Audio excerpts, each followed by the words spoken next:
exponiendo. Claro. Acabo de leer a Jairo Calixto Albarrán, también miembro de esta familia sin censura, el maestro Jairo Calixto Albarrán, y con su muy particular sentido del humor escribe, con su ironía, con su sarcasmo. ¿Por qué será que en las listas de personas espiadas calderónica y peñísticamente por Pegasus no aparecen esos personajes que se autodenominan críticos eternos del gobierno, como Krause, Broso, Latelles, Aguilar Camín, Jorge Castañeda y un chingo más? Ahí te la dejo de tarea, maestro. Sí, es evidente porque todos estos sujetos tienen un pacto. Ahora que nosotros estamos haciendo el periodismo que damos a conocer aquí en Sin Censura, en Regeneración y en otros medios, que de alguna manera nos hemos ido juntando, y eso también es una parte muy importante, muy interesante, porque está en gestación un grupo de periodistas, de intelectuales, que estaban trabajando de manera aislada en el interior de la República, como lo dice. A lo mejor nosotros estamos utilizando mal ese término y el interior somos nosotros porque vivimos en el centro. Bueno, periodistas de Guerrero, periodistas de Oaxaca, periodistas de Querétaro, periodistas de Veracruz, periodistas de Baja California, de todas partes, están buscando nuevos foros para dar a conocer su trabajo. Había un letargo que terminó por pulverizar el ánimo de los periodistas, Vicente. Durante tantos años se les cerró la puerta en la cara en estos medios de comunicación que incluso muchos se tuvieron que dedicar a otra cosa y abandonaron el periodismo, abandonaron la literatura, porque estos grupos, Krause, Aguilar Camín y toda su pirámide, porque tienen incluso una pirámide de jerarquía, donde tienen estos tipos que son los dueños y directores y subdirectores, y como si fueran una pirámide social en sí misma, han construido ellos su dictadura. Operan como si fueran no solamente una dictadura, sino que además operan como si fueran una monarquía. Están estos reyesuelos imponiendo las líneas editoriales, la narrativa, el discurso, lo que se difunde en esos medios de comunicación. Cuando nosotros observamos la prensa y vemos ese llamado nado sincronizado, debemos entender que se generó en la oficina de alguno de estos dos fulanos. Estos dos fulanos siempre se reúnen con sus patrones. ¿Y quiénes son sus patrones? Bueno, pues hay que tener un poquito de sentido común y al revisar letras libres, pues los que aparecen ahí, ellos son sus patrones. Toda esta publicidad que le dan de los estados, que le dan de la UDG, que le dan de la Feria Internacional del Libro de Guadalajara, pues van a revelar quiénes son sus patrones, con quiénes firman contratos y con quiénes se adhieren a una verdad. Entonces, es muy importante lo que hizo la periodista esta mañana, porque contra lo que algunos suponen, y debería ser una crítica al presidente, dicen, yo lo veo como algo muy positivo, porque hace un momento pusiste a Peña amenazando. Las amenazas a los periodistas tienen sexenios en este país, sexenios, si no es que durante toda la vida supuestamente independiente se les ha amenazado. La libertad de expresión no es que esté siendo amenazada como estos sujetos dicen hoy de parte del gobierno de López Obrador, para nada. Si nosotros nos echamos un clavadito al periodismo, por ejemplo, del siglo XIX, para no irnos muy lejos, nos vamos a dar cuenta de que todos los periodistas libres, liberales, eso sí, fueron amenazados en su momento. ¿Por quiénes? Por los conservadores. Ignacio Manuel Altamirano, Ignacio Ramírez, Francisco Zarco, Guillermo Prieto, etcétera, ¿sí? Incluso para que no diga que solamente se habla de hombres, Ana Belén Gutiérrez de Mendoza, también, por ejemplo, que fue la directora de Vesper. Entonces, siempre ha habido un intento por parte de los sectores conservadores de inhibir la libertad de expresión, y eso dura hasta este momento. Y si somos más rigurosos, vamos a ir, por ejemplo, a las expresiones que estos tipos tienen hoy, y nos vamos a dar cuenta de que son prácticamente robadas del discurso elitista que ya aparecía en las novelas decimonónicas por parte de los conservadores, y que incluso también en el periodismo que se practicó en esa época, los liberales no se libraron, no salen tan librados, porque también son clasistas y son racistas, y sus personajes son, por ejemplo, los protagonistas son los rubios, son los de ojos claros, son las mujeres de cabellera plateada, etcétera, dorada, perdón. Entonces, este clasismo existe en toda la narrativa, pero no solamente dentro del ámbito de la ficción y del ámbito literario, porque ha saltado a la población. Entonces, esta máxima de divide y vencerás, estos sujetos la tienen muy clara. Durante un tiempo estuvieron jugando con que eran enemigos, y entonces veías que supuestamente había un debate entre Krause y Aguilar Camín, había un debate entre Excelsior y el Universal. Hoy ya se han quitado las máscaras y cada vez actúan ya de forma más descarada. ¿Por qué? Porque estos personajes no quieren que el pueblo se informe, no quieren que el pueblo sepa cuál es su genealogía. Y su genealogía es algo muy ligado al poder. Ellos han tenido contratos, han tenido un trato privilegiado. A través de todo, si nosotros hiciéramos, por ejemplo, el desarrollo de qué personajes están, porque todavía están varios, en tal o cual medio de comunicación, y viéramos los vínculos que tienen entre ellos, sería delirante, porque nos íbamos a encontrar con que en Televisa está Javier Aranda Luna, y Javier Aranda Luna formaba parte de las huestes de Octavio Paz y después de Enrique Krause, y era el jefe de eso que la gente conocía como En Opinión de. Entonces él se encargaba de invitar a sus amigos a opinar, pero no era porque solamente fueran sus amigos. Todos estos personajes tienen una consigna. A veces ni siquiera se las tienen que decir.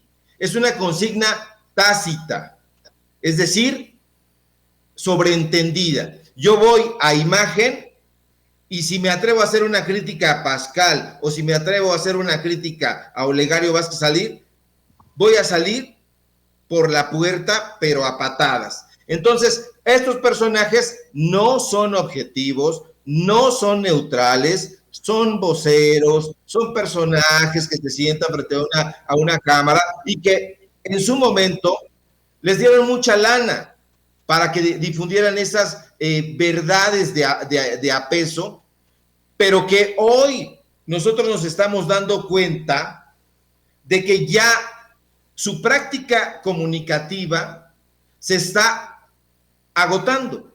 Y como se está agotando, entonces sus publicistas, sus investigadores de marketing dicen, ya nadie ve a Ruiz Gili, ya nadie ve a Pascal, nadie ve a Ciro, nadie está frente al televisor. Entonces, ¿a quién están viendo? A los influencers. Entonces, las informaciones que estos sujetos están difundiendo para que se hagan todavía más masivas, las hacen a través de esta raza, ¿sí? De los influencers. Ahora, eso es peligrosísimo, porque el principal objetivo de un influencer, ahí hay que decirlo, no es profesional, es conseguir notoriedad, que lo vean, que su exposición mediática, que entre más likes y más lo vea la gente, sin importar si lo que dice es riguroso o no, pues lo va a continuar haciendo. Entonces, Hoy nosotros estamos viendo a payasos, a faranduleros, a influencers, a toda una tropa ahí de gente que va de Chumel a Lalo España y de regreso de Facundo a Lili Telles. Entonces, eso es lo que la gente tiene que ver, porque es evidentísimo. Es la misma gata, pero revolcada. Si Jacobo Zabludovsky era un dictador de la comunicación y difundía mentiras pagado por los dueños, por el tigre Azcárraga y después por el hijo, pues estos sujetos hacen exactamente lo mismo, Vicente. Son pues los voceros de ese clásico de la mentira, pero remasterizados. Entonces, por eso vemos a toda esta gente que dice, es que lo dijo el escorpión dorado. El otro día, y te lo dejo yo a ti de tarea, querido Vicente, y al público, siguiendo a este farandulero de Sergio Mayer, que estaba dándole entrevistas a la gente de la farándula, que hace del cotilleo su ejercicio profesional, se subió precisamente a esa camioneta, andan en una camioneta, un tipo enmascarado, y ahí le dijo algo que me pareció muy revelador. Dijo que cuando él encarnó al personaje aquel que era el presidente en la película de ¿qué se llama? La dictadura perfecta. La dictadura perfecta, fíjate. Encarnaba a Peña Nieto. En ese programa le dijo al enmascarado que él había ido a pedirle permiso a Osorio Chong, que le había llevado el libreto y que él era su amigo, que Osorio Chong era su amigo, y en ese programa le dice también al enmascarado que hasta se tomaron una selfie. Imagínate lo que ocurría entre todos los otros. Si eso, un farandulero que se supone que sus libretos son inocuos, que no le importan un bledo a nadie, pero estos sujetos tienen la piel tan sensible que a se le ocurrió irle a pedir permiso. Yo no sé si el director de la película estuvo enterado de eso, pero que un actor haya ido a pedirle permiso al secretario de Gobernación, cuando nosotros sabemos perfectamente que el secretario de Gobernación es como si fuera el vicepresidente de México, ese es un grave problema. Es un grave problema porque te está hablando del vínculo que existe entre el falso periodismo, la farándula, la política y el veto. Esto pone en peligro, desde luego, a los periodistas que hacen investigaciones donde revelas que los parientes de tal o cual personaje están metidos en la misma institución donde trabaja, digamos, déjame pensar, Ricardo Rafael. Nosotros pensamos, Ricardo Rafael está en el CONAPRED, pero también su esposa. Y dice que no, pero entonces le enseñas contratos y ahí está la esposa. Fue directora de comunicación social, salió, pero nada más salió de la luz, porque sigue tras bambalinas, sigue dando cursos. Imagínate nada más la cara que tiene que tener esta pareja, porque dan cursos sobre la veracidad de las noticias, para que no te dejes engañar por las fake news, para que estés muy alerta y no te vea la cara el informante que tienes enfrente. y ellos lo dan viéndole la cara a la audiencia. Entonces, esto me parece delirante y es muy importante que en esta cuarta transformación el presidente y el resto del gabinete está muy ocupado, y me parece muy bien que así sea, tratando de llevar a cabo una honda transformación en lo referente a la política social, a la política educativa, a la política económica, pero también tiene que haber una transformación en la política cultural. Este país y ningún otro va a poder salir adelante si no tiene un sólido sistema cultural, porque la cultura tiene todo, valores, ética. Entonces, si no tenemos a un pueblo educado, vamos a tener a un pueblo ignorante en sus dos acepciones. Ignorante de que no sabe un cacahuate e ignorante de que ignora, lo ve, pero no lo pela, no le hace caso, y eso es ignorar, ¿sí? Entonces, la tarea que nosotros tenemos en Sin Censura, en Regeneración y en todos estos espacios, pues es darle a conocer a la gente, aportando nuestro granito de arena a eso que en consenso se ha denominado la verdad, porque de otra manera los periodistas van a seguir teniendo esos problemas, y se trata ahora de escoger el buen grano de la basura. ¿Por qué, Vicente? ¿Por qué, público? Porque necesitamos, los periodistas independientes y serios, proteger a nuestro gremio, proteger nuestra credibilidad, y esta gente como la que tú pones, y que lo haces muy bien, querido Vicente, te felicito, poniendo sus dichos, pues los desenmascara, porque están desalentando la participación, o intentando desalentar la participación de la ciudadanía en la próxima consulta. Y eso no puede suceder, no podemos dejarnos. Ya no hay que permitir que nos inoculen este tipo de desalientos. ¿Por qué? Porque necesitamos, como sociedad, cerrar ese ciclo. ¿Y cómo vamos a cerrar ese ciclo? Castigando a los responsables de los asesinatos, de las omisiones, de las corruptelas. ¿Y estos responsables quiénes son? Los expresidentes.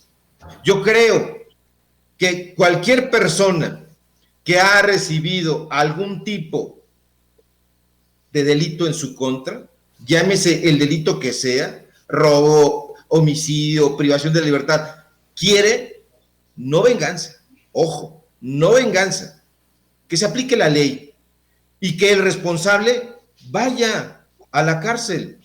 ¿Por qué no va a suceder lo mismo con los expresidentes y en general con los políticos? Porque yo creo que este ejercicio va a sentar un precedente para que más adelante ya se pueda juzgar como debería ser a todo mundo, que nadie se vaya impune a sus residencias o que se ande paseando con las pensiones todavía millonarias, pues que paga el pueblo mexicano. Querido Vicente, te mando un abrazo. Y claro que sí, maestro. Muy interesante el análisis que realizas, y creo que es importante en estos tiempos que estamos viendo y viviendo. ¿Por qué no cerramos invitando a la gente a las redes para que también estén al pendiente de lo que están publicando en Regeneración MX, querido Ricardo? Claro que sí.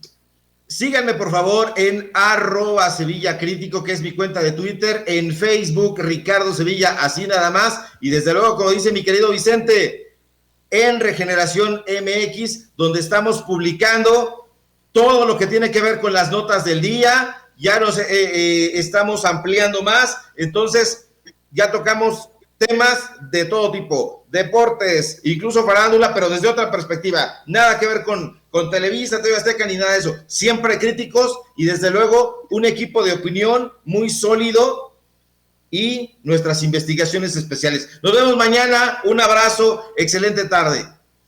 Gracias, es Ricardo Sevilla, coordinador de opinión e investigaciones especiales de Regeneración MX. Y mire,